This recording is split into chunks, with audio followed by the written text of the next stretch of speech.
Dan kami tidak mengajarkan syair kepada Muhammad, dan bersyair itu tidaklah pantas baginya. Al-Quran ini tidak lain hanyalah pelajaran dan kitab yang jelas, agar dia memberi peringatan kepada orang yang hidup hatinya, dan agar pasti ketetapan azab Allah terhadap orang-orang yang kafir.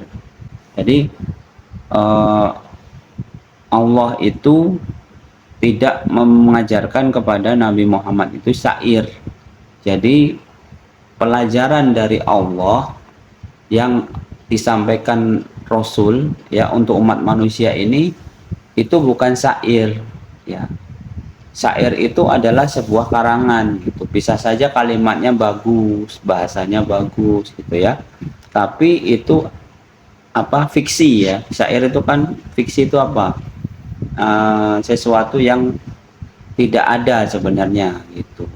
Sedangkan Al-Quran ini adalah wal Quranul Mubin. Al-Quran ini adalah kitab ya, yang bacaannya itu nyata di dalam ayatnya, yang di dalam kitabnya berupa kitab Al-Quran ini, dan juga nyata di alam semesta gitu ya. Jadi Al-Quran ini adalah sebuah bacaan kitab yang kenyataannya ada di dalam alam semesta, bukan hanya di dalam petunjuknya, dan itu sinkron, apa namanya itu, sama ya, tidak berubah antara kalimat Allah di dalam Al-Quran ini dengan bukti nyatanya gitu. Nah tapi kalau syair itu ya seperti lirik-lirik lagu itu kan kadang-kadang kan belum tentu yang menyanyikannya itu sama dengan apa yang dia alami gitu ya kan. Nah, tapi Al-Quran ini adalah suatu ilmu pelajaran yang mana itu ada kenyataannya di dalam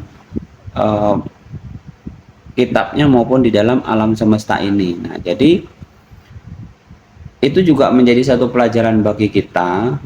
Misalkan kita lihat satu kalimat nih, tidaklah Allah, sesungguhnya Allah yang menciptakan langit dan bumi gitu ya. Nah, kita bisa melihat nih di alam semesta ini, di bumi manapun, tidak ada manusia yang mengakui yang menciptakan langit dan bumi itu adalah Dia, begitu. Bahkan tidak ada Tuhan-Tuhan yang disembah manusia pun yang mengatakan bahwa yang menciptakan langit dan bumi adalah Dia. Itu tidak ada. Ya, jadi itulah kebenaran Al-Quran ini. Ketika sudah ditetapkan di Al-Quran ya, seperti tadi, sesungguhnya hanya Allah yang menciptakan langit dan bumi itu, maka di dalam kenyataannya memang tidak ada seorang pun yang mengakui menciptakan langit dan bumi kecuali Allah. Nah, begitu ya. Nah, jadi apa pelajarannya bagi kita? Pelajarannya bagi kita adalah ketika kita berada di satu kalimat yang baik di Al-Quran ya, maka itu nanti misalnya gini ya, kenyataannya kita berada di satu kalimat yang baik di Al-Quran, maka kalimat-kalimat yang baik lainnya yang berupa sambungan atau yang berupa hubungan dari kalimat yang tadi kita kerjakan yang baik itu juga akan kita terima gitu. Misalkan kita melakukan kebaikan yang balasannya adalah pahala di akhirat dan karunia-Nya di dunia. Nah, kalau kita melakukan satu kebaikan yang tadi sebelum ayat sebelumnya adalah kebaikan yang kita kerjakan, seperti kemarin itu kita mendirikan sholat, ya, menafkahkan sebagian rezeki baik terang-terangan maupun sembunyi-sembunyi, ya, terus mengutamakan membaca kitab Allah. Nah, itu adalah satu perniagaan yang kata Allah nggak akan rugi. Nah, di depannya itu kan Allah akan menjanjikan pahala dan karunia yang banyak ya, karunia yang mulia gitu ya. Jadi jangan khawatir nanti ketika kita sama di kalimat yang baik di awalnya itu, untuk sambungannya, untuk kedepannya itu kita juga akan menerimanya sama persis itu, yang tidak akan berubah dari dunia sampai akhirat. Nah, itulah pelajaran dari Allah sudah menetapkan kalimatnya ini gitu. Jadi janji Allah ini tidak akan berubah dari dunia sampai akhirat gitu. Nah, itu juga sebagai tanda kebesaran Allah, tanda bahwa Allah itu Malikul Mulki, ya, Allah itu menguasai alam semesta ini, ya. Sebagian pengetahuan untuk kekuasaannya itu Allah berikan di dalam kitabnya ini, gitu, ya. Itu bedanya dengan manusia tuh. Kalau manusia menetapkan sesuatu, kadang-kadang dia masih bisa dirubah. Jangankan syair gitu ya, orang undang-undang pun bisa dirubah. Ada revisi. Nah, gitu, undang-undang yang sudah paten pun tetap bisa dirubah. Tapi kalau Allah, Al-Quran ini dari dulu diwahyukan sampai hari ini ya begini saja, nggak ada perubahan. Itu baik di dalam kitabnya ini maupun di alam semesta ini yang kita perhatikan, yang bisa kita lihat. Nah, gitu ya.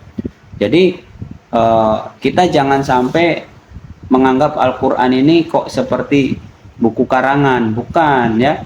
Ini adalah suatu kitab bacaan yang ada bukti nyatanya di dalam kehidupan kita, begitu ya. Contoh. Nah, jadi kalau misalkan kita tengok nih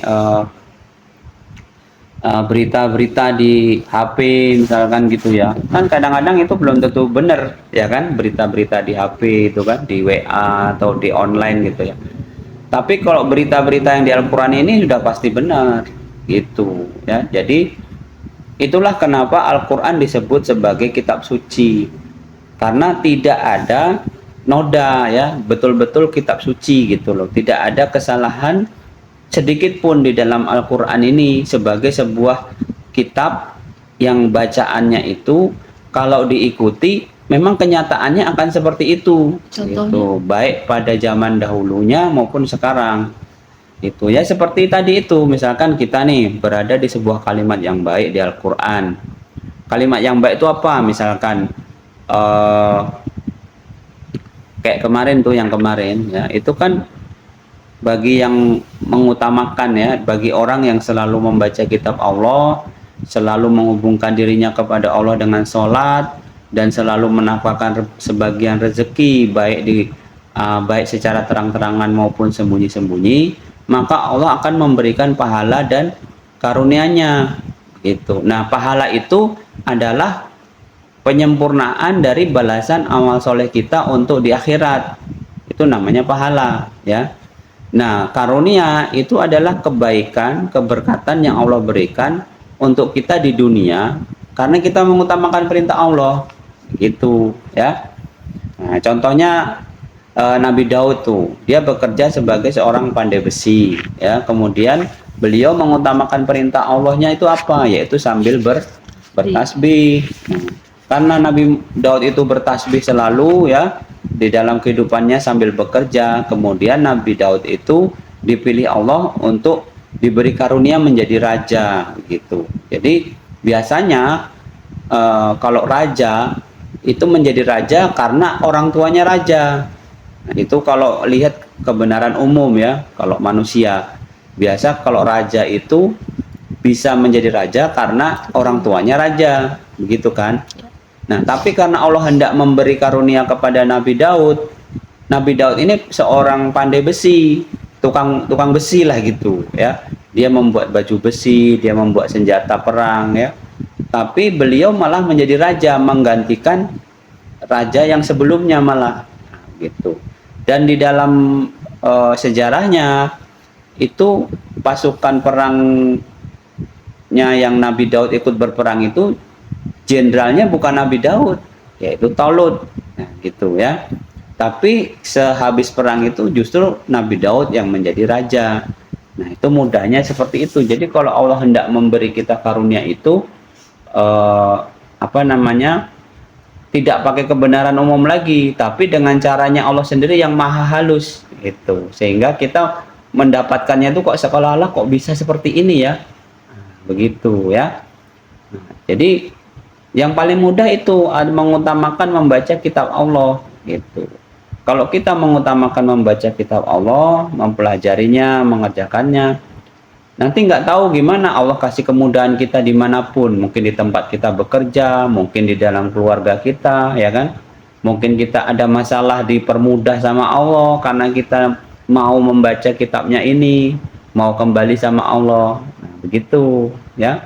Jadi Itu karunia nggak bisa kita detailkan gitu, nggak bisa kita apa ya, karang-karang kayak tadi syair ya. Tapi kita meyakininya sebagai sebuah kebenaran, karunia itu bukan sebagai sebuah Angan-angan. undi nasib atau angan-angan, bukan ya. Jadi justru dengan adanya karunia Allah ini, kita malah punya harapan yang sangat luar biasa kepada Allah, bahwasanya ya Allah, kok dengan mengutamakan perintahmu di dunia aku dapat karunia yang besar, di akhirat disempurnakan lagi pahala kebaikannya gitu ya. Jadi kita nih ya, kalau samalah kita semua ini pasti punya kebutuhan kan dalam kehidupan dunia ini, semua manusia pasti begitu. Nah untuk mencukupinya kita semua pasti sambil bekerja begitu ya. Nah namanya bekerja kadang-kadang ada halangan, hambatan, rintangan dan lain sebagainya, atau kadang-kadang kita menemui sesuatu masalah yang kadang-kadang seolah-olah ini kok nggak ada jalan keluarnya. Nah kalau udah ketemu-ketemu yang seperti itu, itulah saatnya kita benar-benar harus kembali sama Allah ya, yaitu dengan mengutamakan perintahnya. Sehingga dengan kita mengutamakan perintahnya, nanti Allah akan mempermudah jalannya, menguraikan itu semua, sehingga permasalahan kita itu kayak selesai sekejap mata seperti itu. Bahkan kita sendiri takjub gitu, istilah kita kayak melihat mujizat gitu, kita kayak memuji zatnya Allah, sehingga sesuatu yang tadinya kayaknya sulit karena karunia Allah itu jadi mudah seperti itu ya. Jadi itulah kebenaran daripada Al-Quran. Misalkan contoh lagi tuh karunia Allah ya, misalkan kayak Nabi Yusuf gitu ya. Nabi Yusuf itu dia dianiaya sama saudaranya, ya dianiaya juga oleh orang lain, tapi beliau mengutamakan kesabarannya ya. Jadi karena beliau mengutamakan kesabarannya, beliau termasuk dicatat Allah sebagai orang yang soleh, dan di dunianya beliau juga diberi karunia gitu ya, menjadi orang yang terhormat gitu di masa itu. Jadi kita itu ya, kalau melihat misalkan gini ya, Allah menjanjikan pahala dan karunia-Nya begitu, itu jangan merasa bahwa Allah kayak mengharap sesuatu yang mustahil. Nah gitu ya, apa iya seperti itu gitu kan. Kan orang kan maunya saya bekerja 8 jam digaji 8 jam sekian per jamnya. Maunya kan manusia begitu kalau bekerja kan. Tapi kalau bekerja sama Allah, kata Allah itu dengan mengutamakan perintahnya, kita itu seperti orang yang melakukan perniagaan yang nggak akan rugi gitu ya. Walaupun sepertinya perintah-perintah Allah ini kayak di luar apa ya, kayak di luar angan-angan kita, pikiran kita gitu ya. Karena apa? Ketika Allah menghendaki seorang untuk diberi karunia-Nya, yang pertama kan manusia itu kan disuruh kembali ya. Seperti para nabi itu, doa-doa para nabi kan, apa? Mereka itu adalah orang alaika tawakalna wa ilaika nabna wa ilaikal masir. Ya, para nabi itu adalah orang-orang yang selalu kembali sama Allah ya, bertawakal kepada Allah dan menyerahkan segala urusannya kepada Allah gitu. Nah sekarang ada nggak apa namanya ujian-ujian yang lebih berat dari ujian para nabi gitu ya. Justru di dunia ini paling berat ujiannya adalah para nabi. Para nabi aja yang paling berat ujiannya, mereka kembali sama Allah, mereka mengembalikan urusannya kepada Allah, sehingga Allah yang mempermudah urusannya. Nah apalagi kita nih, kita hanya urusan apa sih gitu, paling hanya urusan kekurangan duit, kekurangan makanan, atau mungkin belum bekerja, masih pengangguran ya kan, atau belum ada jodoh, atau masalah-masalah apalah sehari-hari kita. Itu pun kita sudah kolang nggak mau kembali kepada Allah. Nah itulah kita berarti ngikuti bisikan setan ya. Kalau kita mendapatkan suatu permasalahan, pastikan kita yang pertama kembali dulu kepada Allah ya. Kembali kepada Allah tuh gimana? Bertobat ya, mencari jalan pendekatan diri kepada Allah, mengkhusukkan sholatnya, membaca kitabnya ini lagi. Jangan-jangan selama ini kita sudah keluar dari kalimat-kalimat yang baik di Al-Quran kan begitu. Jadi itu gampangnya gitu loh, mudahnya. Sehingga nanti kalau kita sudah kembali sama Allah, nah, Allah sudah menjadikan kita sebagai di antara hamba-hambanya, nah, itu udah aman tuh, insya Allah segala sesuatu yang tadinya kita kira sulit itu jadi gampang gitu. Dan alhamdulillah di kami sendiri di keluarga juga seperti itu gitu ya. Setiap ada masalah-masalah, setiap ada sesuatu, kami kembali kepada Allah, dan alhamdulillah banyak hal di dalam hidup kami itu yang dimudahkan oleh Allah gitu, yang kami sendiri tidak apa ya namanya tuh, nggak tahu kok bisa seperti itu. Nah, begitu ya. Nah, jadi untuk teman-teman yang melihat live ini, itu tadi ya, Al-Quran ini adalah bacaan kita yang nyata ya. Ini in huwa illa zikru wa Qur'anin mubin ya. Al-Quran ini adalah suatu pelajaran yang mana tercatat dalam kitab ya, dan kemudian ada kenyataannya gitu ya. Jadi kitab Al-Quran ini jangan pernah kita menempatkannya kitab ini kayak kitab-kitab yang lain. Bukan. Kalau kitab-kitab yang lain itu bisa aja karangan, sedangkan Al-Quran ini kitab yang ada mubin ya, bayinah itu ya. Kalau kita bilang bayinah itu satu kenyataan, tapi kalau mubin itu seluruh daripada isi Al-Quran ini ada bukti nyatanya begitu ya. Jadi itu tadi ya, kita tidak boleh menempatkan Al-Quran ini seperti syair gitu ya, yang mana kalau syair tuh kok kira-kira kita senang, nah, kita nyanyikan atau kita ikuti. Tapi kalau kira-kira kita nggak suka, ya udah namanya syair ya, nggak kita pakai nggak apa-apa kan gitu. Tapi kalau Al-Quran ini, kalau kita sampai tercatat di kalimat yang buruk, kehidupan kita bisa buruk dari dunia sampai akhirat begitu. Walaupun kita berada dalam kesenangan ya, tapi kita di kalimat yang buruk, kesenangan tuh hanya sementara sebenarnya begitu ya. Seperti Fir'aun gitu, diberi sebuah kekuasaan, diberi kerajaan, tapi dia mau orang menyembah dia seperti raja, seperti Tuhan. Nah itu berarti dia walaupun di dalam kekuasaan, dalam kesenangan, dia sebenarnya menurut Al-Quran itu tetap di kalimat yang buruk. Nah akhirnya dia buruklah, dia diazab Allah di dunia, nanti di akhirat dia diazab lagi, kan begitu.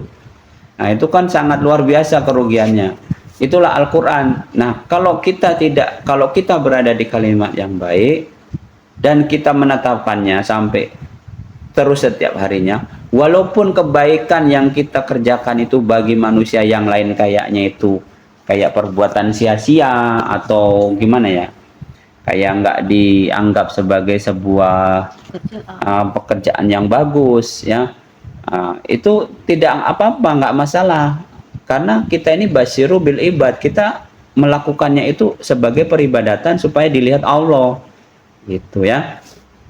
Nah kalau kita berada di kalimat yang baik, nanti kalimat-kalimat yang baik yang sehubungan dengan kalimat itu juga akan menjadi bukti nyata di dalam kehidupan kita gitu ya. Jadi itulah Al-Quran, itu adalah kitab yang membawa kenyataan dalam hidup kita begitu, bukan sekadar karangan ya.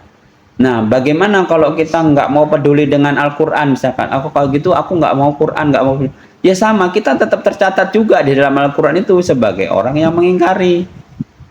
Nah kalau kita mau mengingkari kayak gitu nggak apa-apa juga, cuman lihat aja nanti ayat-ayat tentang keingkaran, tentang kekafiran, tentang kemunafikan, kemusyrikan, itu lihat aja, ini itu akan terjadi dalam kehidupan kita begitu ya. Jadi kalau sampai kita nggak mau menggunakan Al-Quran sebagai pelajaran dalam hidup kita, ya nggak apa-apa, tapi semua kalimat-kalimat yang buruk itu akan menimpa kita nanti begitu, sampai kita merubah amal kita kepada kalimat yang baik yang sesuai dengan Al-Quran gitu ya. Berapa banyaknya dari zaman dahulu tuh para raja, penguasa, segala macam yang mereka tidak mau menggunakan Al-Quran, akhirnya apa? Binasa. Seperti itu.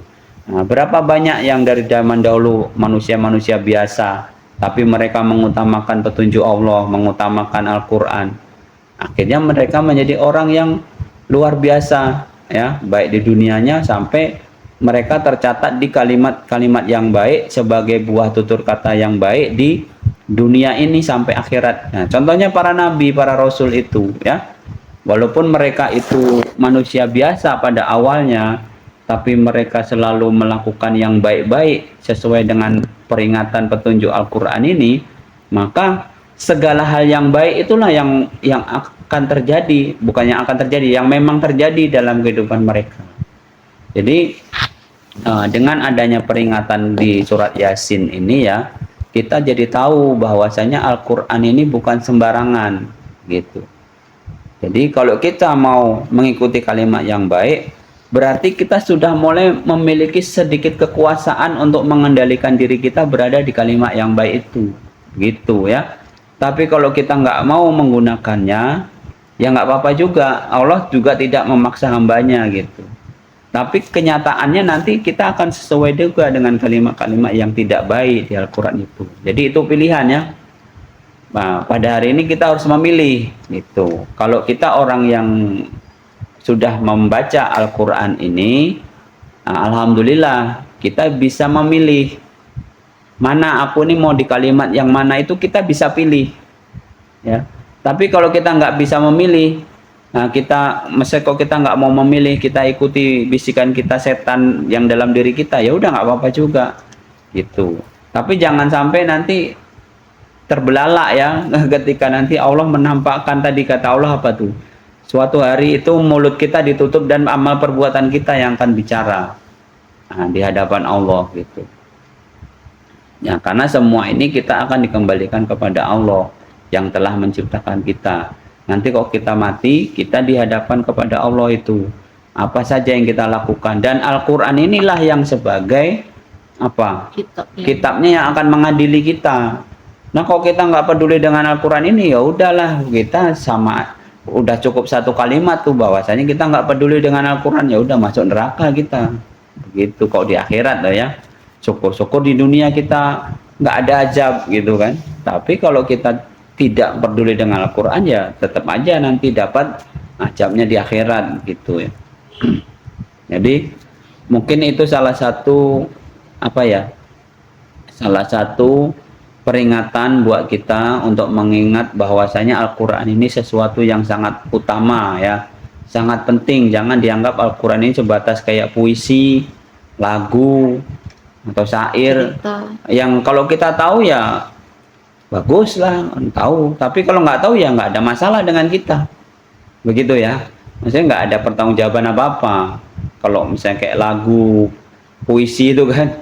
Tapi Al-Quran ini adalah kitab yang membawa kenyataan. Jadi kalau kita nggak peduli dengan Al-Quran ini, ya kita akan berada pada kenyataan yang buruk nanti sesuai Al-Quran ini juga.